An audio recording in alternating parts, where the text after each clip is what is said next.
will be psychology of the youth and उसकी next class will be the psychology for the elderly. तो पिछली आने वाले चारों सेशंस कनेक्टेड है. जिनके पास सिलेबस है, I'll be very grateful उसमें वो टिक मार्क कर लें. Please understand students that हमारा ब्रेक सिर्फ 10 मिनट्स का होगा. फर्स्ट हाफ एन आवर में बोलूंगा, उसके बाद नेक्स्ट 10 मिनट्स अगर आपके कोई डाउट्स हैं, कोई किसी के पास कोई क्वेश्चन है तो वो रेज करें one by one.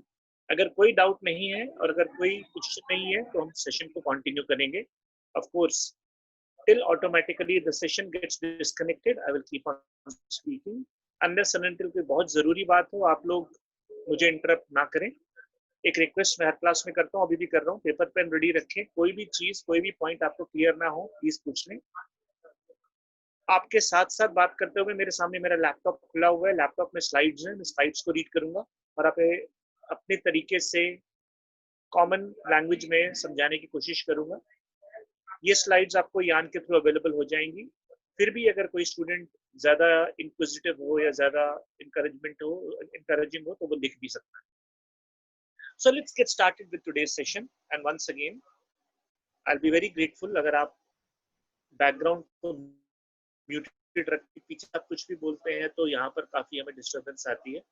And of course if you are in a right posture, right seating arrangement, I'm very grateful. Okay, so let's get started with today's class. और आज की क्लास का हमारा टॉपिक है tin psychology. Students, the age of 13 to 19 is said to be a very deceptive and dangerous age. बहुत सारी magazines अगर आप अपने टाइम पर पढ़ते हो, चाहे वो फेमिना हो, चाहे वो फिल्म फेयर हो, चाहे वो even I would say personal columns हो न्यूज़पेपर में, तो majority of the issues tin related होते हैं. कुछ लोग टीन एज को टीन एक भी कहते हैं. TEENAGE की तरह से स्पेलिंग किया जाता है. TEENACHE की तरह स्पेल किया जाता है. टीन एक का मतलब टीन उम्र की दर्दें. The biggest problem or the biggest issue of teen psychology is or can be defined in just one word. शायद आपको बड़ा अजीब लगेगा कि मैं एक शब्द में ही आज की क्लास स्टार्ट करते ही खत्म कर रहा हूँ, क्योंकि मेरी सारी क्लास इसी शब्द के आसपास घूमती रहेगी. And this word is REBEL, rebel. Rebel का मतलब एक चीज होता है जिसको हिंदी भाषा में बागी कहते हैं. पर बागी होना, वो कौन सी फिल्म आई थी एक इरफान खान की जिसमें उसने बोला था कि डकैत नहीं बागी है. सो बागी होना अपने में ही एक बहुत ही डिफरेंट सा अर्थ है, क्योंकि the rebel age means when you go against a so-called social conditions and social norms. अब जैसे कि अगर आप एक सिंपल सेंस में देखें, एक सोशल नॉर्म है, हालांकि मुझे नहीं पता ये एक्सेप्टेड है या नॉन एक्सेप्टेड है, पर एक सोशल नॉर्म है, you should get up early in the morning and you should try to sleep early in the evening. But इसी सोशल नॉर्म के उल्टे अगर आप देखें तो पूरा कॉल सेंटर की फिलॉसफी, पूरा कॉल सेंटर का प्रोफेशन इसी सोशल नॉर्म के ऊपर चलता है. नहीं, इस पे नहीं चलता, इसके अगेंस्ट चलता है और बहुत सक्सेसफुल है. तो क्या सोशल नॉर्म्स के अगेंस्ट जाना, रेबल करना, is that all tin psychology all about? कुछ हद तक यस, कुछ हद तक बिल्कुल सही है कि सोशल नॉर्म्स को जो क्वेश्चन करता है वह एक एज ग्रुप करता है, और ये वह एज ग्रुप है जिसके अंदर moods are very high, aspirations are very high, anger is very high, to a very major extent what you call adrenal, इसको हम कहते हैं खून का रक्तचाप बहुत हाई होता है, और यही गर्म जोशी कई बारी गलत काम और गलत डायरेक्शन में ले जाता है. तो और इंट्रोडक्शन ना देते हुए मैं इसलिए 3-4 मिनट बोल रहा था, मैंने स्लाइड शो इसलिए नहीं शुरू किया कि कुछ बच्चे 2-4-5 मिनट लेट ज्वाइन करते हैं. वो सब जिन्होंने ज्वाइन कर लिया है, I am very grateful to them, और जिन्होंने नहीं भी किया है, all I can say is now I'll start with the first slide. The first 2 slides are very academic, फिर भी मैं पढ़कर आपको समझाने की कोशिश करूंगा. So please जिनके पास अपना पेन है वो रेडी रहें, and my laptop is also ready. So I'll be coming to the first slide. Teenagers live in an exhilarating season of transition from childhood to adulthood. This time can be full of exciting discoveries as teens develop their unique personality, trait, and skills. There are also challenges that accompany the process of becoming an adult because teenagers are fundamentally different from children and adults. It is important to understand them better. So, we need a support system to look at as they grow. तो पहली slide एक बहुत ही academic slide है। वो ये कहती है कि ये एक वह उम्र है जिस दिन हम कुछ एक्साइटिंग डिस्कवरीज हम करते हैं। अब ये एक्साइटिंग डिस्कवरीज खुद अपनी बॉडी के अंदर के चेंजेस भी होते हैं, चाहे आप उसका नाम प्यूबर्टी कह लें, चाहे उसका नाम हम एडल्टहुड कह लें, चाहे हम उसका नाम इंट्रोडक्शन टू मैनहुड कह लें या कुछ और उसका नाम कह लें। So this is an age which is full of exciting discoveries as teens develop their unique personality trait and skills. Of course, next line इस स्लाइड की जो मैं दोबारा से पढ़ रहा हूँ वो ये कहती है, there are also challenges that accompany the process of becoming an adult.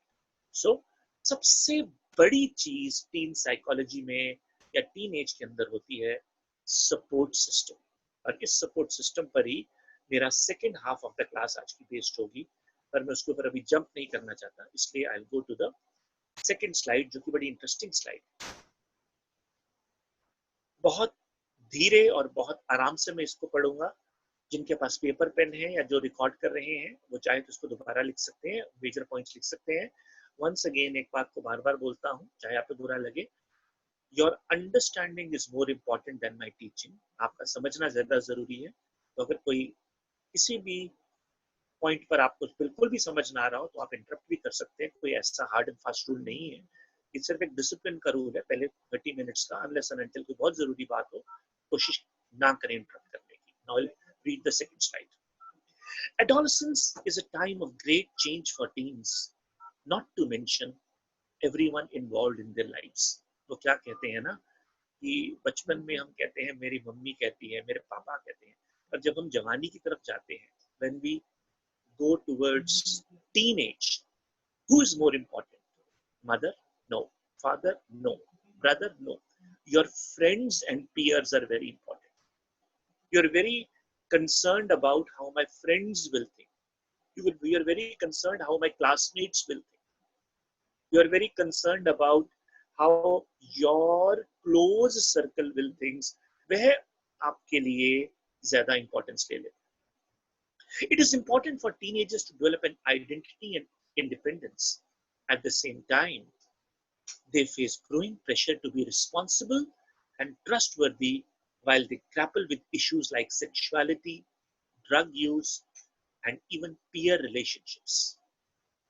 Adolescent psychology seeks to understand teens and help them make the transition from child to adult. इस लाइन को मैं दोबारा पढ़ रहा हूँ, जरूरत पड़ेगी तो तीसरी बार भी पढ़ूंगा।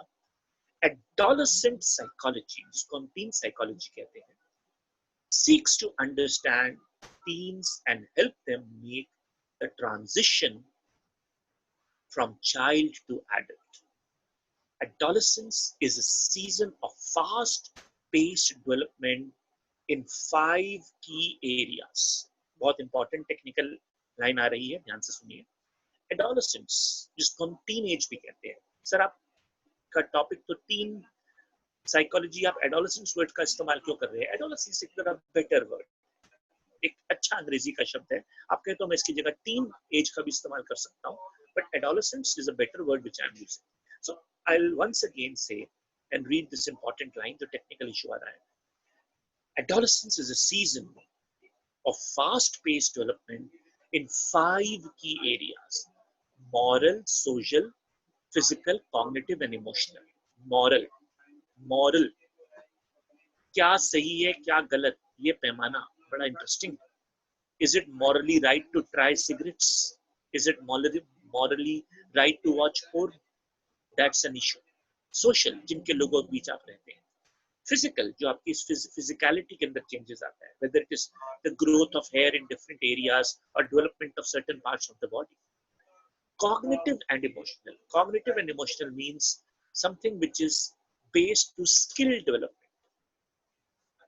मुझे याद है मैंने पिछली क्लास में ये इस बात को भी आपको बोला था कि जितने टॉप के सुपर डुपर वर्ल्ड क्लास के प्लेयर्स हैं या जिमनास्ट हैं या एथलीट्स हैं, उनको किस उम्र में स्पॉट किया जाता है?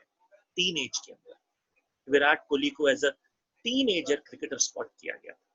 मैंने वो आपको एग्जांपल भी दिया था पिछले क्लास में, मुझे अच्छे से याद है कि वह सचिन की एक बहुत फेमस तस्वीर है जिसके अंदर वो एक छोटा सा बच्चा है, अभी वो बड़ा भी नहीं हुआ, और उसके हाथ के अंदर एक बैट पकड़ा हुआ। मैंने आपको वो एग्जांपल भी मुझे याद है कि कब जब 16 साल की 16 की एज में जब उसने कराची के अंदर क्रिकेट के टेस्ट मैच में अपना डेब्यू किया था, तो उसको ये बोला था जावेद मियांदाद ने कि अरे तू यहाँ पर क्या कर रहा है, तुझे तो स्कूल में होना चाहिए। वी ऑल नो अबाउट आप ही की जनरेशन का new generation cricketer Prithvi Shaw, आजकल तो क्रिकेट नहीं चल रही, उसको भी टीन एज में ढूंढा गया। हमारे इंडिया का कई साल पहले, आप बहुत पता नहीं आप उस टाइम छोटे थे या नहीं पैदा हुए थे, विश्वनाथन आनंद जो आज एक बहुत बड़ा चेस का चैंपियन है, he was a teen prodigy. We had Sania Mirza as a teenager playing for under 19 Davis Cup before she became a world top ranking player.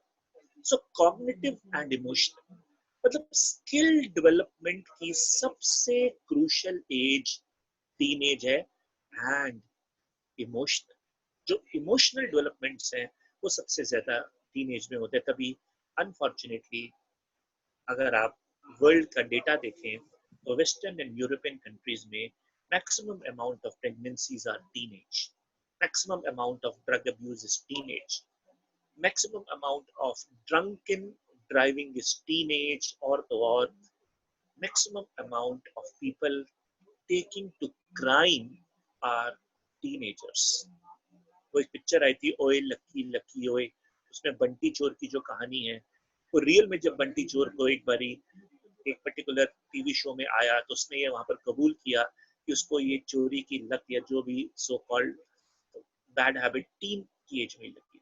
So emotion, इस लाइन को बहुत इंपॉर्टेंट है, मैं read कर रहा हूँ तीसरी बारी, सॉरी जो लोग बोर हो रहे हैं, पर ये इंपॉर्टेंट है इसलिए पढ़ रहा हूँ। Adolescent is the season of fast-paced development in 5 key areas: moral, social, physical, पर उससे भी ज्यादा इंपॉर्टेंट कॉग्निटिव, जिसको हम स्किल डेवलपमेंट कहते हैं, मैंने अभी इसके आपको कई सारे उदाहरण दिए, एंड इमोशनल। इमोशनल मीन्स अपने हिसाब से नैतिकता के पैमाने को चूज करना, क्या नैतिक है क्या अनैतिक है, वो क्या कहते हैं, किसके लिए नस काटने का मन करता है, किसके लिए जान देने का मन करता है, and what not, etcetera. To support this development, adolescent psychology focuses on mental health issues for people between the age group of 13 and 19. तो आज की डेट के अंदर पता नहीं आपको ये अच्छा लगे या बुरा लगे, पर टीन साइकोलॉजी का मेजर इशू मेंटल इश्यूज पर फोकस करता है कि what are these mental issues and what are these mental health issues. इसके बारे में हम क्लास के सेकेंड हाफ के अंदर बहुत डिटेल में बात करेंगे, बट शुरू से अब मैं इस स्लाइड के लास्ट पैरा को पढ़ रहा हूं। Adolescence is a season of fast-paced development in 5 key areas: moral, social, physical, और उससे भी ज्यादा cognitive and emotional. To support this development, adolescent psychology focuses on mental health issues for people between the age group of 13 to 19. Adolescent psychologists recognize and help teenagers during this period of growth and transition. बहुत important slide अब आ रही है, और हो सकता है इस slide के बाद मैं आपको अगले सेशन के लिए ना पढ़ाऊं, मैं आपके साथ कोई क्वेश्चंस पूछूं, इसलिए फोर्थ स्लाइड को हम स्टडी करते हैं। स्लाइड नंबर 4 को मैं खोल रहा हूं आपके सामने once again. The topic of the slide, or the heading of the slide, is how a teen mind works differently. अभी हमने क्या बोला, अभी तक हमने कुछ खास नहीं पढ़ा, मैंने सिर्फ एक ही चीज बताई आपको कि teenage is transition from childhood to adulthood. इस बीच के एरिया को जो कवर करता है उसको हम टीन साइकोलॉजी कहते हैं। अरे नहीं, टीन साइकोलॉजी नहीं, मैंने एक अंग्रेजी का हाई फाई वर्ड यूज किया, एडोलेसेंट साइकोलॉजी। फिर मैंने आपको 5 एरियाज बताए अभी तक कि एडोलेसेंट साइकोलॉजी की पूरा का पूरा दारोमदार focus is on moral, social, physical और उससे भी ज्यादा कॉग्निटिव एंड इमोशनल इश्यूज के ऊपर है। और फिर मैंने एक बहुत इंपॉर्टेंट चीज आपको बताई कि आज की डेट के अंदर 13 से 19 साल की साइकोलॉजी का रुख मेंटल हेल्थ इश्यूज की तरफ है, फिजिकलिटी की तरफ कम है, मेंटल हेल्थ इश्यूज की तरफ है। हालांकि एक फिजिकलिटी का भी इशू में बहुत इंपॉर्टेंट जो स्लाइड शो में है वो मैं आपको व्यक्त करूंगा। अब मैं आज की इस सेशन की सबसे इंपॉर्टेंट स्लाइड पढ़ने जा रहा हूं। अगर जरूरत पड़ेगी तो हम अगली स्लाइड को पढ़ेंगे जो कॉग्निटिव डेवलपमेंट की है, नहीं तो इस स्लाइड के बाद हम कुछ डिस्कशन करेंगे। How a tin mind works differently, this is the fourth slide. Teenagers can present challenges to adults in their lives. There are many ways to better understand and connect with the teen, so one can help them cope with the changes they are experiencing. Adolescents, yani ki teens, are more likely to be very important, impulsive. Number two, be misunderstood about emotions and social cues. Number three, have accidents or physical fights. And number four, take risks or make dangerous choices. देखिए कितनी simple 4 points मैंने आपको पढ़े हैं।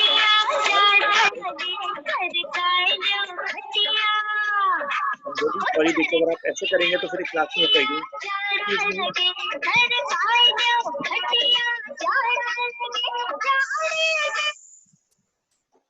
Mister सरकाइलो खटिया जाड़ा लगे, thank you, इसकी भी बड़ी जरूरत थी। पर अब अगली बारी जिसने भी ऐसा किया प्लीज, चाहे जान बूझ के चाहे ना जाने में, अगर आप ऐसा करेंगे तो I will have to complain to sir.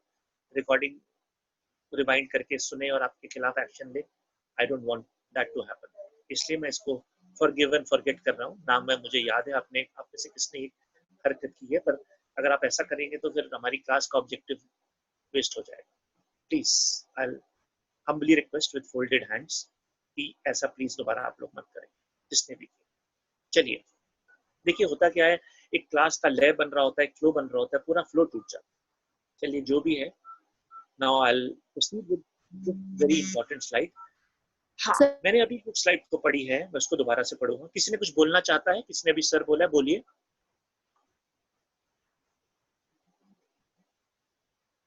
Excuse me, चलिए कोई नहीं कुछ बोल रहा तो सर जिसने बोला वो लेफ्ट हो गई, मतलब चली गई।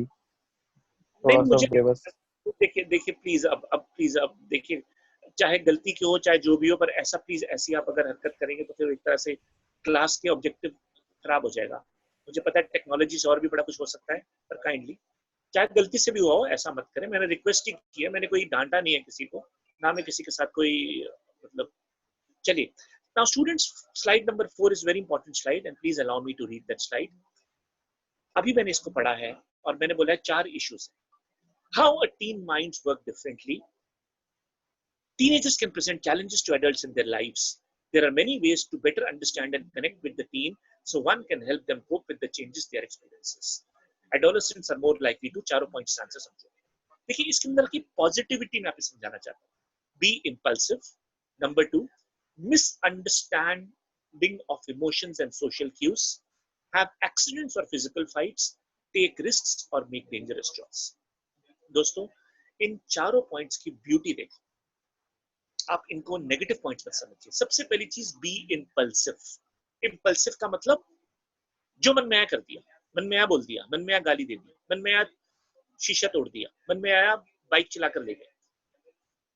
Students, impulsiveness is very good today. Why? Because वो कहते हैं ना, अगर सोचोगे तो सोचते ही रह जाओगे। If you think, you can never leap. अगर स्विमिंग सीखनी है तो बिना सोचे नाक बंद करके पानी में कूद जाओ, अपने आप जान बचाने के लिए हाथ पैर मारोगे, तैरना आ जाएगा। शायद आपको लग रहा हो मैं कुछ अजीब सी बात कर रहा हूं, but being impulsive is a very good quality. Yes, being over impulsive is something, वो कहते हैं ना मीठा तो बड़ा अच्छा होता है पर हद से ज्यादा मीठा खाओगे तो फिर तो सर शुगर की इसका बीमारी कोई वाली और बात। एग्जांपल दे सकते हैं बीइंग इम्पल्सिव बीइंग का? बीइंग इम्पल्सिव के मैं 3-4 एग्जांपल्स देता हूँ और आपको बड़े अच्छे एग्जांपल्स देता हूँ। चलिए क्रिकेट की बात करते हैं। क्या आपको पता है हमारे क्रिकेट की हिस्ट्री अगर कभी भी लिखी जाएगी तो एक क्रिकेटर का नाम एज एन इम्पल्सिव क्रिकेटर आएगा। वो इम्पल्सिव क्रिकेटर आया और वो क्रिकेटर का नाम था विनोद कांबली। अगर आप शुरू के पहले 25 टेस्ट मैच देखे तो विनोद कांबली सचिन तेंदुलकर से आगे निकल गया। वो इतना भयंकर बढ़िया खेल रहा था पर वो अपनी इम्पल्सिवनेस को कंट्रोल नहीं कर पाया, इसीलिए वो बर्नआउट हो, उसका case burnout. Being impulsive is an example of Microsoft chairman Bill Gates. आपको पता है माइक्रोसॉफ्ट चेयरमैन बिल गेट्स ने क्या अपना कह सकते कौन सी उसकी biography at the speed of thought करके उसकी बायोग्राफी है।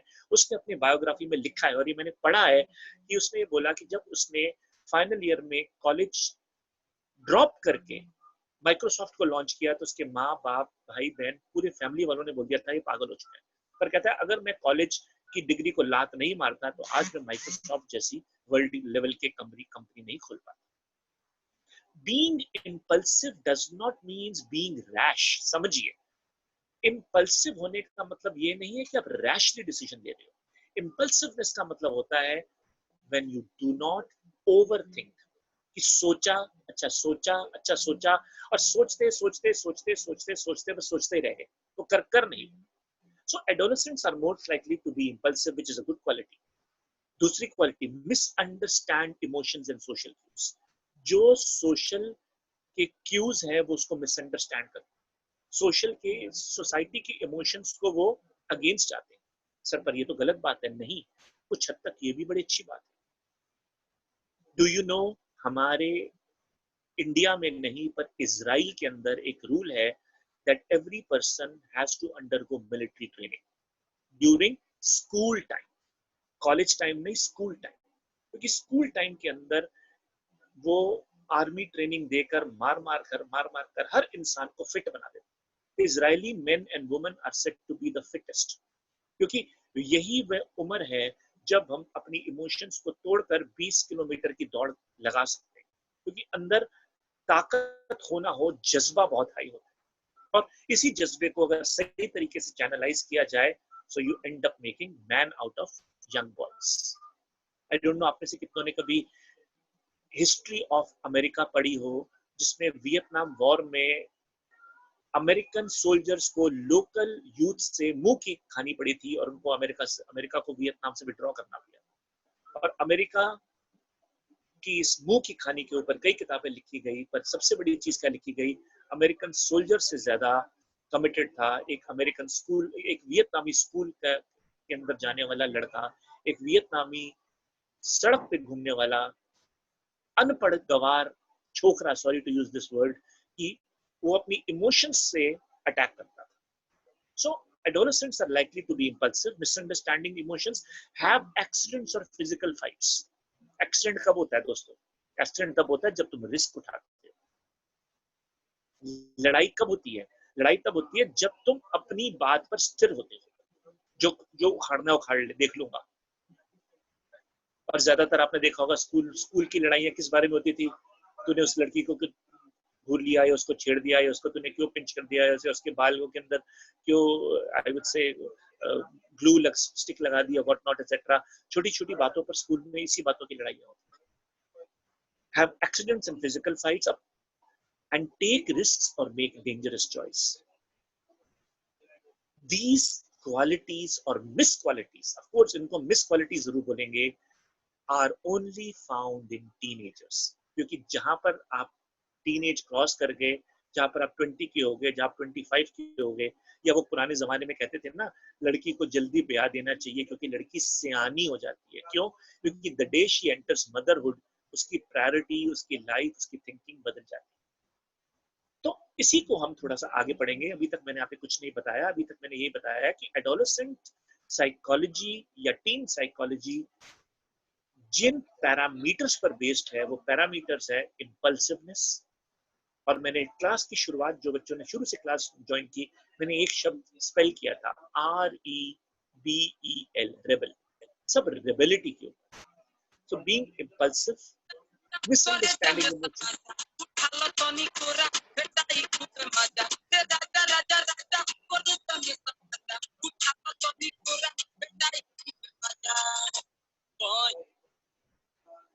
देखिए स्टूडेंट्स, अगर अब अगली बार ऐसा होगा तो मैं इस क्लास को फिर बीच में ड्रॉप कर दूंगा। आप चाहे तो सर के बारे में कुछ उल्टा सीधा बोल सकते हैं। अगर सर आपने एक्चुअली सर ये मतलब स्टूडेंट्स, हमारे क्लास के स्टूडेंट्स नहीं कर रहे हैं ये।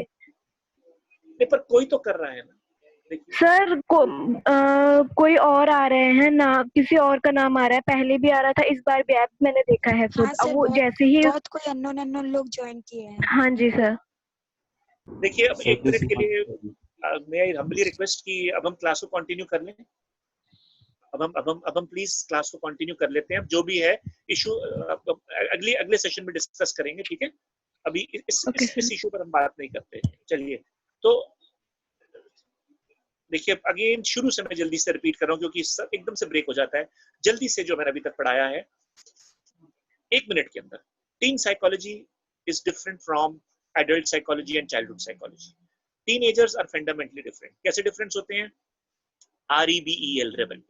और एडोलेसेंट एज या टीन एज में 5 टाइप की बॉडी में, माइंड में, हर जगह पर चेंजेस होते हैं। मॉरल, सोशल, फिजिकल तो होते ही हैं, पर कॉग्निटिव एंड इमोशनल, जिनके ऊपर हमारी अच्छी क्लास बेस्ड है। कॉग्निटिव का मतलब होता है स्किल डेवलपमेंट।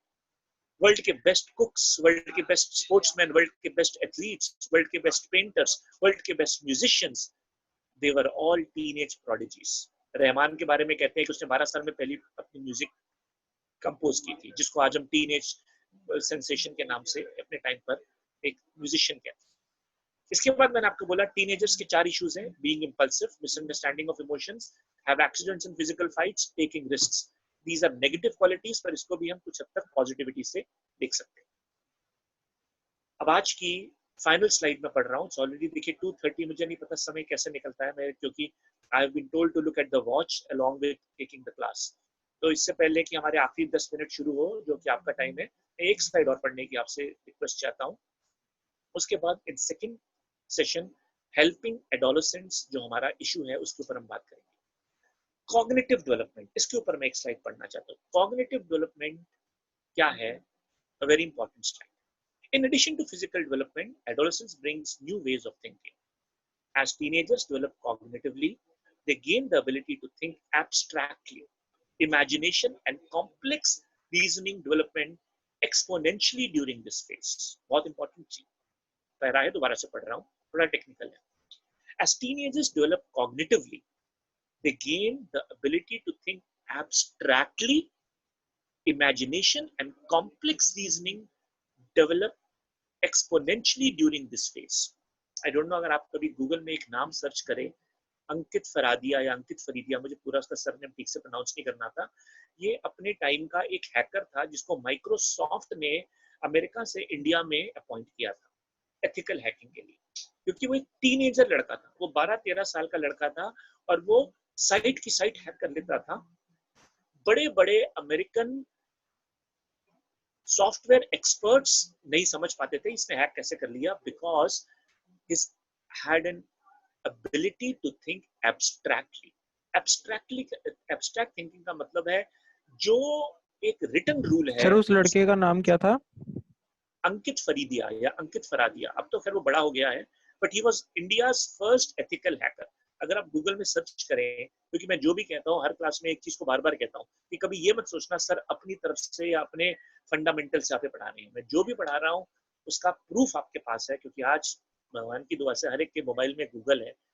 तो वो गूगल में अगर आप लिखे India youngest ethical internet hacker, तो उसको माइक्रोसॉफ्ट ने 12-13-14 साल की उम्र में उसको अपॉइंट किया था। फिर उसने जाकर एक किताब भी लिख डाली थी। जब मैं कॉलेज में था तब वो टीनेजर था, तो अब तो खैर I am also. So what am I trying to say, teenagers develop cognitive abilities, but cognitive abilities देती हैं आपको the ability to think abstractly. Imagination and complex reasoning develop exponentially during this phase. Because of this, teenagers gain the ability to understand abstract concepts found in advanced mathematics and begin to think more about ideas like spirituality and love, जिसको हम कहते हैं बचपन का नहीं, जवानी का नहीं, अल्हड़ उबर का प्यार, चाहे वो टीचर के साथ हो या चाहे वो किसी अपने से बड़े इंसान के साथ हो, etc. etc. Abstract thinking also makes teenagers great risk takers because they feel invincible to harm. As they mature, they luckily develop stronger reasoning skills and can think about them in a more logical way.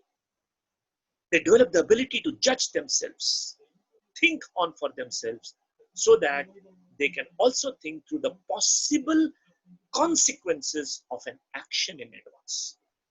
याद कीजिए, last class को मैंने एक नहीं, दो नहीं, शायद 5 बारी आपका भेजा खाया था मार्शमैलो एक्सपेरिमेंट कर, पर क्या किसी ने उसको यूट्यूब पर देखा? और जिन्होंने देखा, याद करो कितना बढ़िया चीज थी जो मैंने आपको बताया था। तो वो एक चाइल्ड साइकोलॉजी की क्लास थी। ये चाइल्ड साइकोलॉजी की नहीं है, ये टीनेज साइकोलॉजी की है। वो ये लास्ट, अभी इस स्लाइड में आपका केवल 5 या 6 मिनट बचे हैं, इसलिए मैं जल्दी से आज के सेशन को कंक्लूड करता हूँ। अभी जो मैंने पैरा पढ़ा है उसको मैं दोबारा से आपको समझाता हूँ।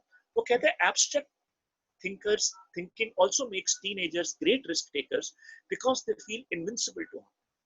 इस उम्र में डर बहुत कम होता है। क्यों? क्योंकि इमोशंस आर रनिंग हाई।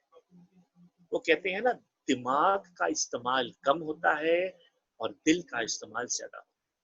इसीलिए आपने देखा होगा अनफॉर्चुनेटली यूरोप में टीनेज सुसाइड के केसेस बहुत। हाथ के नस काटना मेरे हिसाब से बड़ी हिम्मत का काम है, बड़ी ताकत चाहिए, उसके अंदर दर्द बड़ी होगी, पर ऐसा नहीं। Teenagers have unfortunately gone into wrong line. So abstract thinking का सबसे बड़ी चीज क्या होती है? It makes them great risk takers and they feel invincible to harm. Invincible to harm का मतलब किसी भी टाइप ऑफ इंसल्ट, इंजरी, चाहे वो फिजिकल हो चाहे मेंटल हो, उससे इन्हें डर नहीं लगता।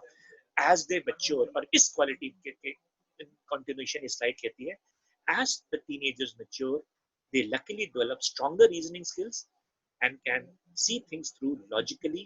They develop the ability to judge things for themselves, so they can think through the possible consequences of an action in advance. So इसी basis के ऊपर logic and rationality आगे बढ़ती है। I don't know आप में से कितनों को पता है कि आज की डेट के अंदर थैंक्स टू कोविड वायरस भी next generation of skills are all internet and computer based. चाहे वो जॉब की स्किल्स हो, चाहे वो एडवर्टाइजिंग स्किल्स हो, चाहे वो हायरिंग स्किल्स हो। देखिए, मेरे को ही देख लीजिए, मैं भी आज एक टेक्निकली कंप्यूटर या एक टेक्नोलॉजी के सामने बैठकर ही आपको क्लास दे रहा हूँ। आपकी शक्लें तो मुझे पता नहीं, ना मुझको आपका रिस्पॉन्स समझ में आ रहा है, ना मुझको ये समझ में आ रहा है कि कौन स्टूडेंट कितना जरूरत से, एहतियात से मुझे सुन रहा है। बट उसके बावजूद अगर फ्यूचर टेक्नोलॉजी का बेस्ड है, अगर फ्यूचर स्किल सेट इंटरनेट का बेस्ड है, तो इनके प्रोफेशंस के अंदर आज टीनेजर्स का बहुत बड़ा रोल है, क्योंकि यंग जनरेशन के पास आज वह सहूलियत है जो शायद हमारे पास नहीं है। Abstract thinking. तो स्टूडेंट्स, आज का सेशन जल्दी से, अभी मैंने असली क्लास नहीं शुरू करी, असली क्लास आपकी नेक्स्ट स्लाइड शो में होगी, जिसमें हम हेल्पिंग एडोलेसेंट्स के इश्यूज को की हेडिंग से डिस्कस करेंगे। आज की क्लास का अभी पहले 40 या 35 मिनट्स का जल्दी से मैं आपको निचोड़ दे रहा हूँ। पहली स्लाइड में मैंने आपको कुछ नहीं बताया, सिर्फ ये बताया it is a transition, teen psychology transition from childhood to adulthood. Teenager are different from both children and adults. दूसरी स्लाइड में मैंने आपको बताया एडोलेसेंट वर्ड किसका मैंने आपको उद्घाटन किया, कि मैंने बोला कि यही वो उम्र है जिसके अंदर हमारा सबसे बड़ा दोस्त हमारे माँ नहीं, हमारा बाप नहीं, हमारे टीचर नहीं, हमारे मित्र होते हैं, जिनको हम पीयर्स कहते हैं, जिसको हम फ्रेंडशिप ग्रुप कहते हैं, जिनके साथ हम वह बातें शेयर कर सकते हैं जो अपने पेरेंट्स के साथ नहीं कर सकते। और इसी एज में teenager grapple with issues like sexuality, drug use and peer relationship. यही उम्र है जिसके अंदर शारीरिक चेंजेस होते हैं, चाहे मेन की बॉडी में हो चाहे वुमेन की बॉडी में हो। सबसे ज्यादा फिजिकल चेंजेस, चाहे वो हाइट के हो, चाहे वो सेक्सुअल ऑर्गन्स के हो, चाहे वो किसी भी टाइप के हो, इस एज में। फिर मैंने आपको एक चीज और बताई, 5 पॉइंट्स कवर किए, जिसके अंदर मैंने बोला एडोलेसेंट्स की और टीन एज की सबसे बड़ा चैलेंज मॉरल, सोशल, फिजिकल से ज्यादा कॉग्निटिव एंड इमोशनल इश्यूज, और 13 to 19 के अंदर इन्हीं इश्यूज को टैकल करते हैं। और अभी जो मैंने स्लाइड कवर करी, उसके अंदर मैंने 4 पॉइंट्स इशू यूज किए जिनको हम नेगेटिव समझते हैं और जो सिर्फ टीन एज में ही होता है।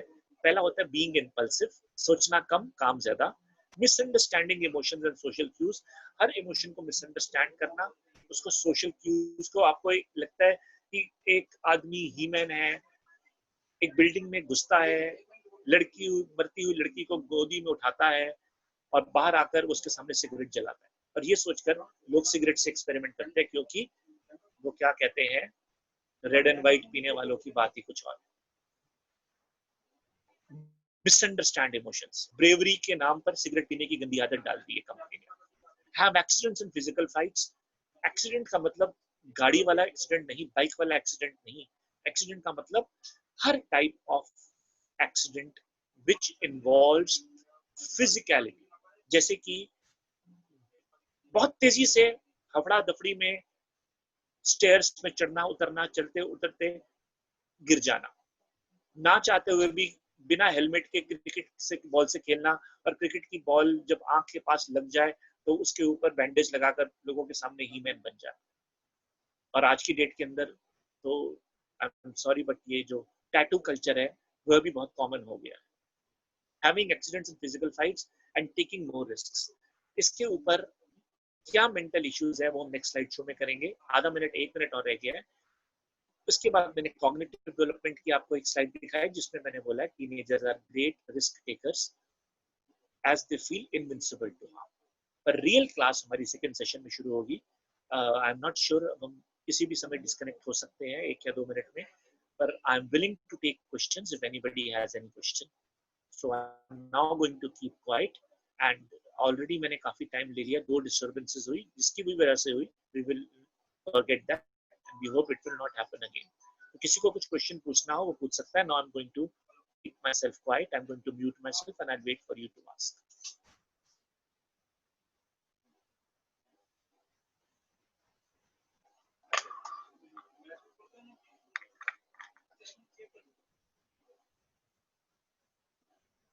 क्योंकि कोई सवाल नहीं पूछ रहा, so I don't want to waste any further time. So इसी स्लाइड को मैं थोड़ा सा आपको इम्पोर्टेंटली एक नया वर्ड का इस्तेमाल कर रहा हूं, behavioural disorders, the most common mental illness in adolescents. देखिए अब हमारी सेकंड सेशन की क्लास तकरीबन शुरू हो रही है, पर अगर ये बीच में डिस्कनेक्ट भी होता है मैं शुरू से दोबारा शुरू करूंगा। The most common mental illness in adolescents are anxiety, mood, attention, and behavior disorders. Suicide is the second leading cause of death in young people aged between 15 and 24 years. Statistics from American Mental Health Association. ये India के statistics नहीं है, ये मैंने American एक site से मैंने लिए हैं। Common mental health disorders in adolescents include those relating to anxiety, depression, attention deficit, hyperactivity, and eating.